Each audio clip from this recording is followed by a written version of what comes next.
Kalau hablum minallah kita kuat, kita tak takut menjalani hidup. Tak takut. Selama ini orang bela kita, masa kita takut?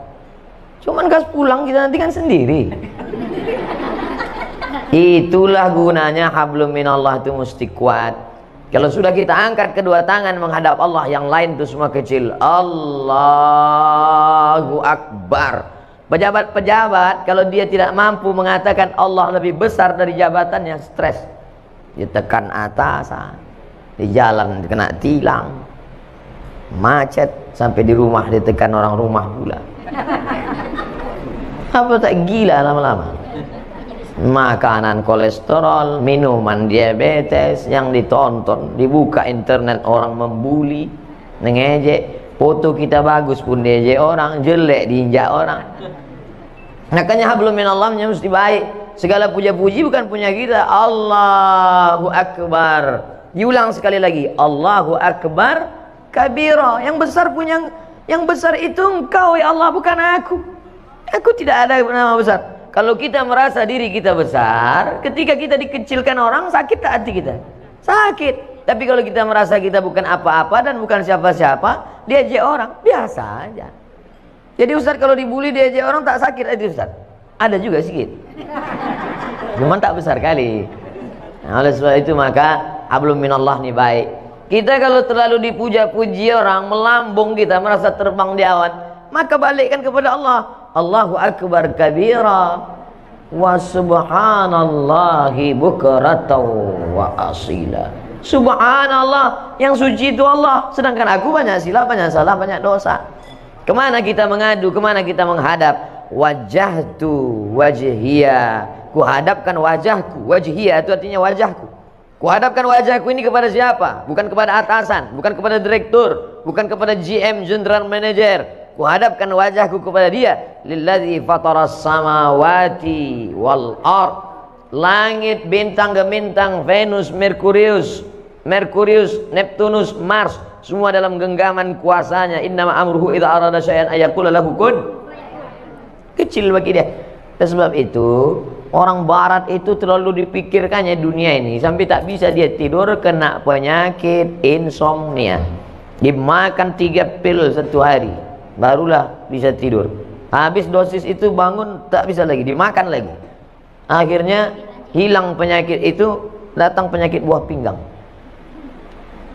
Sedangkan orang kita tak makan pil tertidur, asal nampak muka ustaz tertidur. Berikut ini mari kita dengarkan tausiah yang akan disampaikan oleh Al-Mukarram. Begitulah hebatnya. Hablum minallah ini harus kuat. Orang kalau tidak kuat hablum minallahnya, dia akan kedukun. Orang kalau tidak, memang namanya sekarang tidak dukun. Kau ku tengok hidup kau tenang-tenang aja sekarang. Iya, aku sejak ada penasehat spiritual ini. Namanya dirubah, casingnya itu juga. Kata dukun, tenang aja, itu di rumah bapak ibu sudah saya pagar keliling. Memanglah rumah kami berpagar, pagar spiritual. Saya sudah tanam di situ 5 jeruk, jeruk purut, jeruk nipis, jeruk bali, jeruk Medan. Untung ada orang Medan. Artinya apa? Kita berserah kepada Allah. Langkahkan kaki dari rumah, serahkan pada Allah. Bismillahirrahmanirrahim. La haula wala quwata illa billah. Setiap perubahan waktu mesti connecting dengan Allah, jangan sampai putus. Subuh, terbit fajar, Allahu Akbar. Bergeser waktu zuhur, Allahu Akbar. Condong matahari asar, Allahu Akbar. Tenggelam matahari, nampak merah di barat, Allahu Akbar. Hilang merah, sempurna malam, Allahu Akbar. Bangun tengah malam tahajud, Allahu Akbar. Jangan ada stasiun pergeseran waktu yang kosong dari connect dengan Allah. Sedangkan connect dengan internet aja putus, pusing kepala kita. Telepon aja kalau putus-putus nyambung, bisa kita salah paham. Abang di mana? Kata ibu. Mantan katanya. Apa gitu? Pak kan? Apalagi putus kontak kita dengan Allah Subhanahu wa taala. Sedangkan putus pulsa saja pusing kepala kita. Ini sampai putus hubungan dengan Allah. Makanya ada 5 stasiun yang wajib: subuh, zuhur, asar, maghrib, isya, tambah 2 lagi duha dengan tahajud malam. Pagi, siang duha, malam tahajud. Jangan sampai putus kepada Allah. Serahkan semuanya kepada Allah. Di awal itu kita serahkan kepada Allah. Hanifan musliman, hati musliman, aku serahkan semuanya kepada Engkau ya Allah. Wa ma ana minal musyrikin. Sebelum salam, at-tahiyatul mubarakatus salawatut thayyibatu lillah. Punya Engkau, bukan punya aku. Assalamualaikum warahmatullahi. Assalamualaikum warahmatullahi. Makanya kalau datang susah hati, risau, gundah gulana, galau, ambil air wudhu, ajak kala kiblat, Allah Akbar. Wasta'inu bis sabri was salah. Minta tolonglah kepada Allah dengan sabar dan sholat. Tak ada cara lain kecuali sholat. Ini orang sekarang kalau galau bukan sholat, buka HP update status. Galau. Oh, membaca komen orang makin galau. Iya, kalau semua yang komen itu kawan. Kasihan ya, doa ya, mudah-mudahan selamat ya. Ada yang malas ngasih kalimat gini aja. Nah, ada yang ngasih sebenarnya. Ada pula kawan, mampuslah kau kata dia. Oleh sebab itu maka mengadu kepada manusia akan kecewa, berhadap kepada harta akan binasa, berharap kepada kawan hari ini kawan, besok jadi lawan, berharap kepada atasan akan sia-sia. Satu-satunya yang tak mengecewakan harapan, berharap kepada Allah Subhanahu wa taala. Ada masa-masanya hidup kita ini memang Allah hirangkan. Berharap kepada ayah sudah mati 2 bulan dalam kandungan. Berharap kepada emak, 4 tahun umur emak meninggal. Berharap kepada kakek datuk, mbah meninggal juga. Berharap kepada paman pun meninggal. Berharap kepada istri Khadijah, istri pun meninggal. Berharap kepada anak, semua anaknya meninggal kecuali satu, Fatimah, 6 bulan setelah dia meninggal. Satu pegangan namanya Abu Talib, paman. Tak berani orang mengganggu dia karena pamannya Abu Talib berdarah biru. Abu Talib anak Abdul Muthalib, anak Hashim, anak Abdi Manaf, anak Qusay, keturunan Ismail, anak kandung Ibrahim alaihissalam. Siapa yang mengusik Muhammad, awas, pamannya orang hebat, mati, meninggal. Istri yang selama ini menghangatkan jiwanya, yang menenangkan batinnya, meninggal di tahun yang sama. Akhirnya dia pergi mengadu ke Taif. Diharapkan orang Taif ini menyambut, menenangkan. Orang Taif bukan menyambut dia dengan tola al-badru alaina. Saya disambut di rumah ini, Masya Allah, semua keluar. Toco Medan keluar, durian keluar. Cuman segan saya makannya. Ustadz pula puasa kan. Kita yang selama ini ngajak, marilah puasa, kita pula tak puasa. Ustadz kenapa tak puasa? Musafir. Untung ada dalilnya. Jadi oleh sebab itu tidak ada jalan lain menenangkan hidup ini kecuali hablum minallah. Pergilah kita ke rumah-rumah spiritual. Bapak pembimbing terapi spiritual, ya, ini saya ini sedang stres nih, banyak masalah. Oke, tarik nafas panjang. Letakkan tangan di atas lutut, naikkan tangan kaki kiri ke paha kanan, tarik nafas. Tahan, tarik, tahan. Keluar dari bawah. Pejamkan mata, dengarkan suara gemericik air terjun, dengarkan suara kicau burung, hirup aromaterapi, bunga-bunga dibakarnya. Gimana perasaan? Tenang, tenang. Gimana tenang? Tenang. Balik kacau lagi. Tidak ada jalan lain menerangkan ketenangan. Ala bidzikrillah. Ketahuilah dengan banyak berzikir kepada Allah tatmainnul qulub. Kadang hati ini bukan punya kita Bapak Ibu. Bangun pagi tiba-tiba risau saja, suntuk aja, sempit aja hati. Padahal semuanya ada. Semua ada secara materi. Tidak ada yang bisa mengusir galau gundah gulana itu kecuali zikir. Zikirnya macam-macam. Mungkin ibu suka zikir subhanallah, mungkin alhamdulillah, mungkin Allahu akbar, mungkin astaghfirullah, mungkin Allahumma sholli ala sayyidina Muhammad, atau la ilaha illallah, terserah. Kalau Ustaz Somad apa yang paling suka? Allahumma sholli ala sayyidina Muhammad wa ala ali sayyidina Muhammad. Allahumma sholli ala sayyidina Muhammad. 40, 40. 20, 20, 40. 1, 2, 3, 4, 5, 6, 7, 8, 9, 10, 11, 12, 13, 14, 15, 16, 17, 18, 19, 20. 20, 20. Bangun pagi. Allahumma sholli ala sayyidina Muhammad. Buat target, aku tidak akan berhenti selawat sebelum 40. datang tamu. Gimana? Jadi kita arisan nanti, Allahumma sholli ala sayyidina Muhammad. Karena kalau dipotongnya ini berhenti wirid kita, berhenti zikir kita. Inilah Pak Ustadz yang kupusingkan sekarang ini. Kata Habib ini bagus selawat, kata Ustadz ini bagus la ilaha illallah, kata Ustadz ini bagus subhanallah. Jadi mana yang kau amalkan? Satu pun belum. Pilihlah salah satu. Saya tidak memaksakan. Mungkin bapak yang paling bapak suka la ilaha illallah, bagus. La ilaha illallah, la ilaha illallah. Yang berzikir itu mana? Mulut menyebut, hati mengingat, pikiran khusyuk. Saya Pak Ustadz kalau zikir buka mata terbayang saya macam-macam, pejam mata. Saya kalau pejam tertidur, payah kali lah. Nah, oleh sebab itu maka saya Pak Ustadz kalau zikir pakai tangan ini rasanya tak afdal. Bagus saya zikir pakai kayu tasbih, bagus. Karena rupanya batang-batang kayu itu pun bertasbih. Pelepah kurma waktu ditusukkan Nabi ke makam, kan ditanya sahabat, kenapa kau tusukkan pelepah kurma ini ya Rasulullah? Kata Nabi, pelepah kurma ini bertasbih, tasbihnya sampai ke bawah. Itu makanya kadang ada orang pakai tasbih pakai kayu, tapi saya tak pakai kayu. Tapi di rumah ada kayu. Ada yang pakai batu, ada besi. Kadang orang ini banyak lebih lama memilih tasbih daripada bertasbih. Allah, balik dari umroh membawa 100 tasbih, semuanya untuk orang. Untuk dia ada satu, itu pun tergantung di mobil. Makanya banyak mobil ini masuk surga sekarang.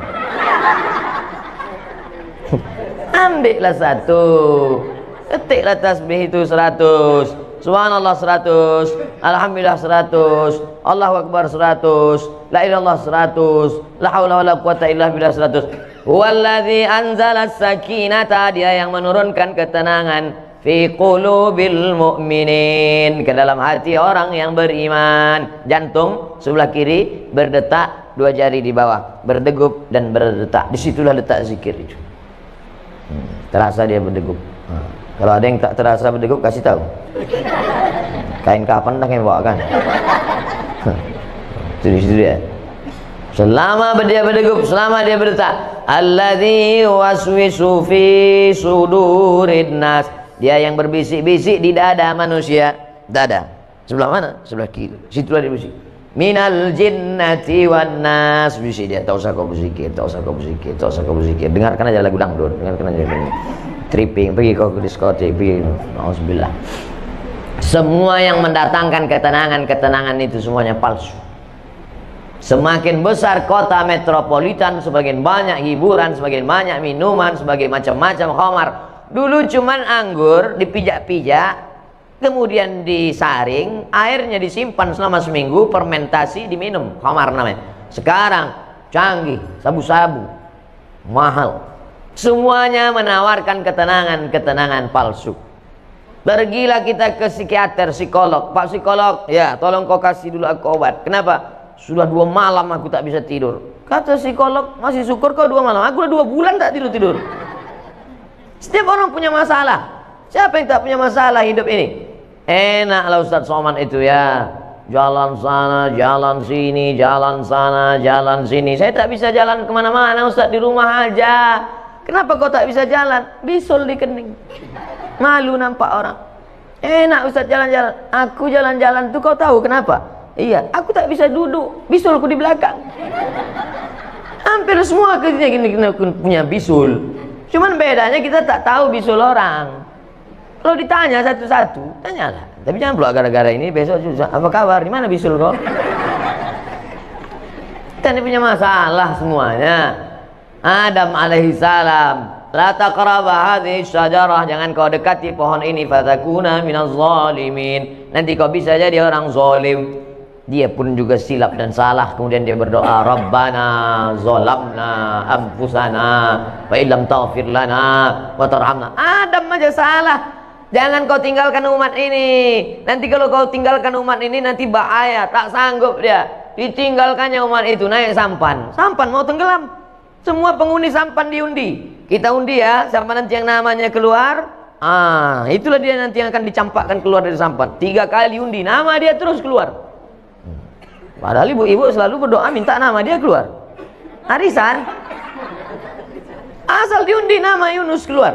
Asal diundi nama Yunus keluar. Makanya ibu kalau ingin punya anak yang namanya bisa keluar terus arisan, kasih nama Yunus. Keluar terus. Akhirnya dicampakkan ke dalam, sadar dia. Apa kata dia di dalam perut ikan itu? La ilaha illa anta subhanaka inni kuntu minaz zalimin. Coba tengok, sama doa Nabi Adam dengan Nabi Yunus. Adam mengatakan Rabbana zolamna, Yunus mengatakan subhanaka inni kuntu minaz zalimin. Makanya kalau kita silap, kita salah, langsung ngaku di hadapan Allah, langsung sholat Rabbana zalamna anfusana wa illam taghfir lana wa tarhamna lanakunanna minal khasirin. La ilaha illa anta subhanaka inni kuntu minaz zalimin. Hasbunallah wa ni'mal wakil, ni'mal maula wa ni'man nasir, la haula wala quwata illa billah. Karena kalau dipikirkan di kepala, kalaulah dulu, kalau satu kali kalau akan disusun oleh dua kali kalau, tiga kali kalau dulu tidak investasi sama dia, kalau dulu tidak dia yang ngajak, kalau dulu tidak, kalau akhirnya kita menyalah-nyalahkan orang. Kepala sebesar ini mau diisi dunia beserta isinya, apa tak pecah pembuluh darah? Pam. Ya kalau langsung mati. Kalau stroke 6 bulan, mohon maaf Bapak Ibu yang stroke. Kadang cakap saya ini banyak nyinggung perasaan orang. Saya tak ada, saya pikir-pikirkan itu. Banyak jamaah itu tersinggung kami Pak Ustaz, tak apa-apa. Beberapa jamaah tersinggung balik mati. Bukan karena itu, ajalnya udah sampai. Yang pertama kali yang paling penting hablum minallah. Tapi menjalin hablum minallah tidak bisa kita buat-buat. Misalnya ibu bapak pergi ke tengah panas terik, mengangkat tangan, hablum minallah, hablum minallah, tak diterima. Man ahdasa, siapa yang membuat-buat amal, malaisa alaihi amruna, yang tidak aku kasih tunjuk, kata Nabi, fahuwa raddun, amal tu mardud, tak boleh. Saya Pak Ustadz mau mendekatkan diri pada Allah nih, terus jalan kaki saya ke puncak. Bukan begitu cara mendekatkan diri pada Allah, dengan cara sholat. Banyak-banyak buat sholat. Sholat duha. Berapa rakaat Pak Ustadz? Unlimited. Sebanyak-banyak duha. Tapi katanya ada riwayat mengatakan 2 rakaat. Ada pula Ummu Hani mengatakan 8 rakaat. Ada riwayat Aisyah mengatakan tak ada batasan. Mana yang betul Pak Ustaz? Kalau waktu pendek 2 rakaat, banyak waktu kosong 8 rakaat. Lebih daripada itu terserah, menenangkan hati. Ayatnya Pak Ustaz terserah. Rakaat pertama qul huwallah, kedua qul huwallah lagi. Memang itu yang dihafal. Nanti pas ditunjukkan malaikat catatan qul huwallah. Kedua sama dengan di atas, sama dengan di atas, sama dengan di atas, sama dengan di atas. Kau kenapa kau sholat ayat kau qul huwallah terus? Masih syukur aku sembahyang, kau tidak. Oleh sebab itu maka sholat pokok pangkal yang pertama. Yang selama ini tak sholat, kalau mau menenangkan hati, menenangkan jiwa, mengusir galau gundah gulana, perbaiki hablum minallah. Adapun yang sanggup puasa sunat, bagus. Apalagi untuk ibu-ibu, bagus banyak puasa sunat.